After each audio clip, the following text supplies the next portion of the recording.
Bonjour! Toujours en direct de Grande Canaria aux îles Canaries. Donc, je vais répondre à quelques questions qui me sont posées sur Facebook à propos du cours en miracle. Et à chacune des vidéos que je vais faire au fil du temps, je vais dans la description mentionner à quelles questions je réponds dans la vidéo. Alors là, on me demande mon interprétation sur la leçon 32. J'ai inventé le monde que je vois. Eh bien, en fait, c'est le basic du basic. Hein. C'est vraiment cours en miracle 101. La base, c'est d'accepter l'idée qu'en tant que fils de Dieu, tout ça, y compris à l'intérieur, parce que dans la leçon, il est question des deux, on l'a inventé. Évidemment, on va s'embourber les pinceaux, puis on va s'arracher les cheveux si on pense qu'on l'a inventé en tant que petit personnage qu'on pense être quand c'est identifié. Le cours, dans cette leçon-là, en fait, dans le cours en miracle, Jésus parfois s'adresse au Fils de Dieu, à l'Esprit, la partie d'Esprit qui est saine, et parfois, il semble s'adresser au personnage qu'on croit être. Dans cette leçon-là, il dit que on ramène à « j'ai inventé le monde que je vois ». C'est pas le petit personnage qui a inventé le monde qu'il voit, puisqu'il semble en être victime. C'est le Fils. En fait, c'est que, il dit que tu n'es pas la victime du monde que tu vois, parce que tu l'as inventé. C'était une leçon précédente, ça, fait qu'il continue sur cette leçon-là. Et pourquoi que c'est pas victime? Parce qu'on l'a inventé. Évidemment, c'est en tant que fils de Dieu. Et bon, l'idéal, ça va être peut-être pour vous, parce que pour vous familiariser avec le langage que j'emploie, parce que c'est ma façon de vivre le cours en miracle qui est entremêlée avec l'éveil et est devenu beaucoup plus clair après et tout ça. Bon, je ne recommencerai pas à parler de ça, mais j'utilise des métaphores qui me sont propres et qui sont d'emblée expliquées dans les premières vidéos que j'ai faites sur le cours en miracle, notamment avec Diane aussi, et qui sont toutes sur mon YouTube. Donc, je remonte à le Fils de Dieu qui est dans l'Esprit 1 et qui, en tant que Fils de Dieu, devient conscient d'avoir l'idée de « est-ce que j'ai inventé? Est-ce que c'est possible de vivre autre chose que l'unité? » Et non, c'est pas possible. Mais cette idée-là est caressée, aimée, voulue. D'ailleurs, le cours est clair là-dessus, là, qu'il faut se pardonner le fait qu'on voulait croire qu'il y avait autre chose que le un. Et ça a fait le monde et ça a projeté le monde qu'on voit. Et en tant qu'identifié, ensuite, ça projette également le monde intérieur.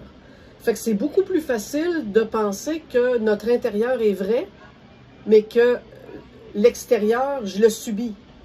C'est pas moi, c'est l'autre. Donc, c'est la faute de l'autre. Puis dans cette leçon-là, il dit, j'ai inventé cette situation telle que je la vois. Il dit, au cours des exercices que tu auras à faire dans la journée, répète-toi l'idée d'aujourd'hui. Mais chaque fois qu'il y a une situation, prends la situation et dis « j'ai inventé cette situation telle que je la vois ». Pourquoi que il s'en remet, la leçon s'en remet à nous en tant que petit personnage? Parce que comme on pense être réel et comme on est identifié, on n'a comme pas accès à la conscience non identifiée « je ».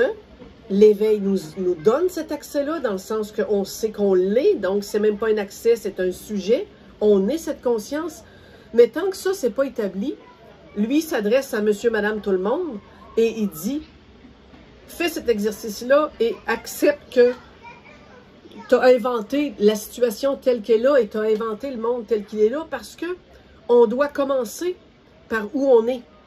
Et monsieur, madame, tout le monde est au niveau de monsieur, madame, tout le monde, à croire que tout ce qui est à l'extérieur et toutes les situations que je vis n'ont rien à voir avec moi et c'est de la faute des autres.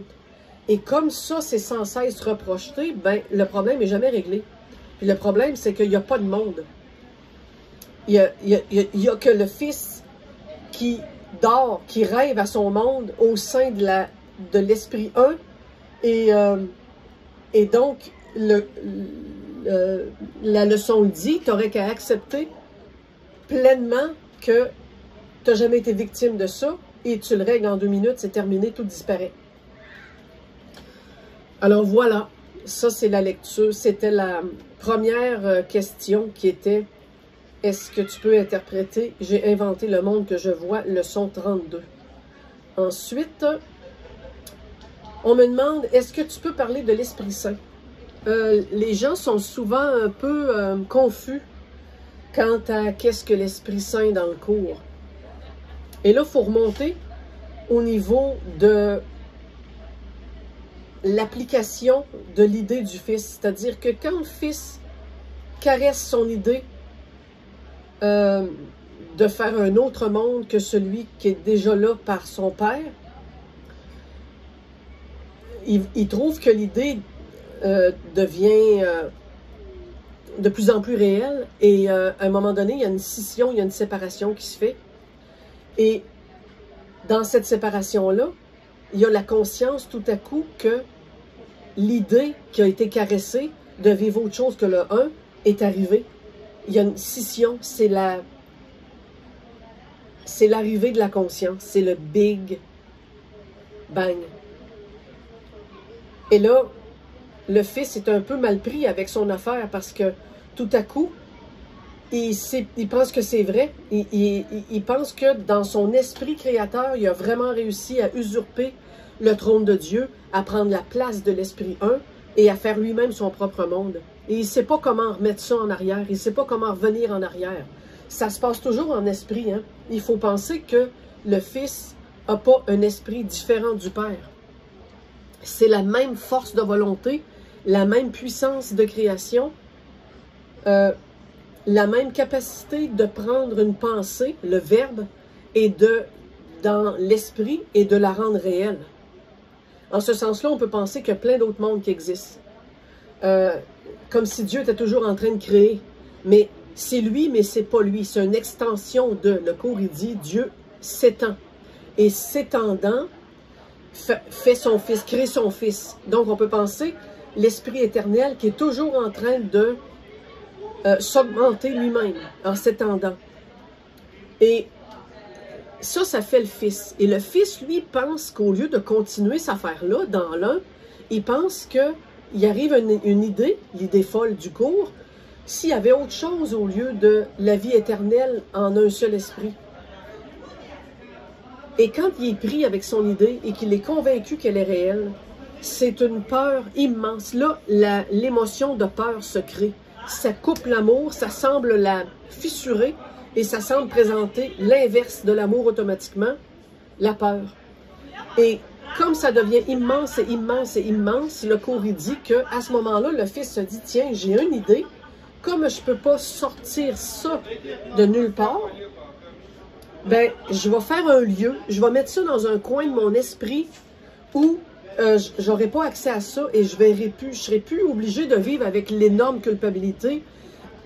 Ça va s'oublier. Et ça c'est le monde.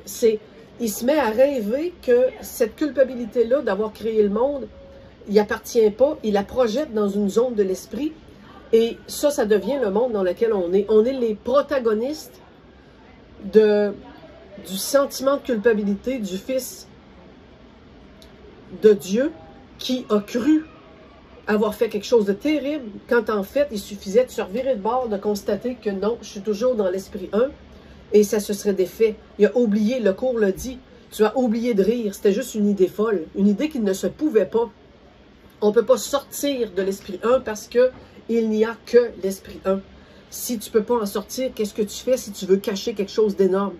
Tu utilises une fonction de l'esprit, hein, le cours en parle comme d'une fonction, qui est la fonction de projection.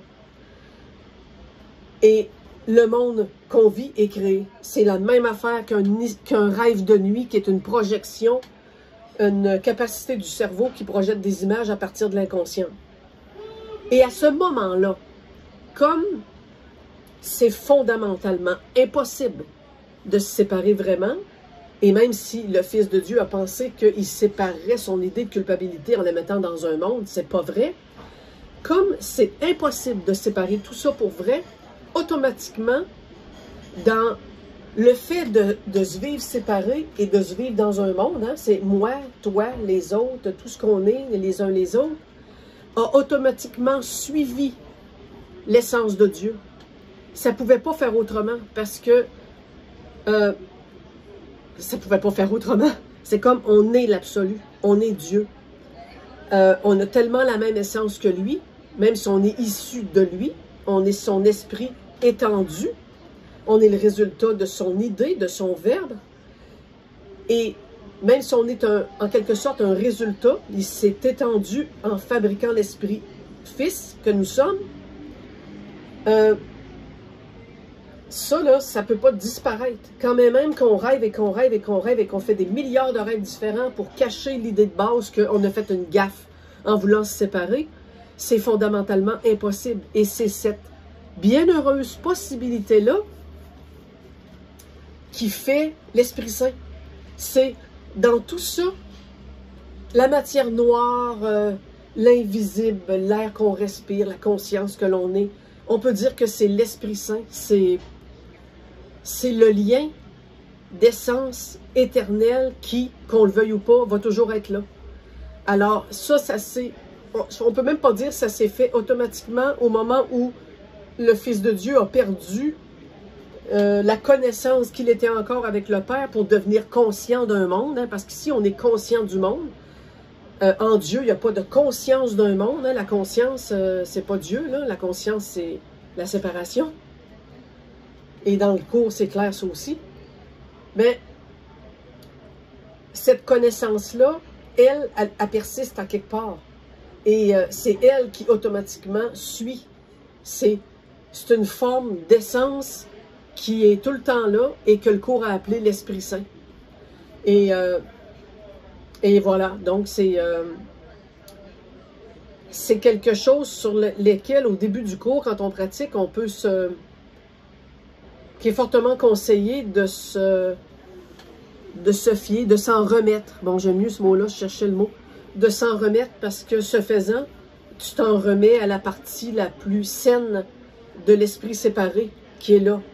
Partie identifiée, partie qui voit consciemment le monde extérieur et qui le croit vrai, et partie qui sait la connaissance qu'on est tous absolus et on est dans l'absolu et on n'a jamais été séparés. C'est ça l'Esprit Saint.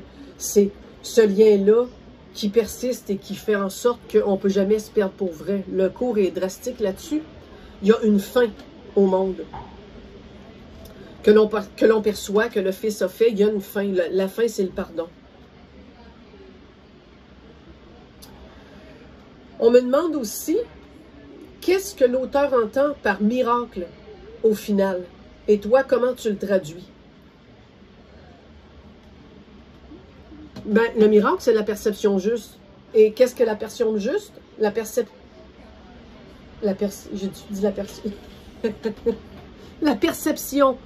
Le miracle, c'est la perception juste. Et qu'est-ce que la perception juste? C'est d'oser se dire, cela n'est pas réel. C'est chaque fois qu'arrive une situation et que plutôt qu'embarquer dedans, tu te mets en témoin et tu fais non, ça n'est pas réel. Je me pardonne ce que je n'ai pas réellement créé. C'est un miracle. C'est une transformation de la perception. Et si elle n'est pas automatique, c'est parce qu'au début, il faut la pratiquer. Avec l'éveil, ça devient d'une évidence absolue parce que le retournement de conscience fait voir dans un premier temps qu'on n'a rien à voir avec le monde et dans un deuxième temps qu'on est le monde. Et après ça, ça fait le tour. Et quand ça fait le tour, les postures sont autant réelles que pas réelles. Tout ça est comme éclairé, éclairci. Et là, c'est beaucoup plus facile d'être dans une évidence de...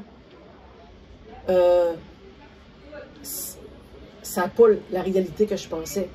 Et cette droiture-là, hein, quand ça revient au centre en soi, ben c'est le miracle. C'est j'ose faire un miracle, c'est j'ose utiliser ma perception saine et juste, dont parle le cours, qui dit que la perception saine et juste, c'est ce que tu penses vrai là n'a jamais existé. Point barre. C'est aussi simple que ça, mais aussi compliqué que ça. Voilà, je vais m'arrêter là pour aujourd'hui et on en fait un autre bientôt. Bye bye!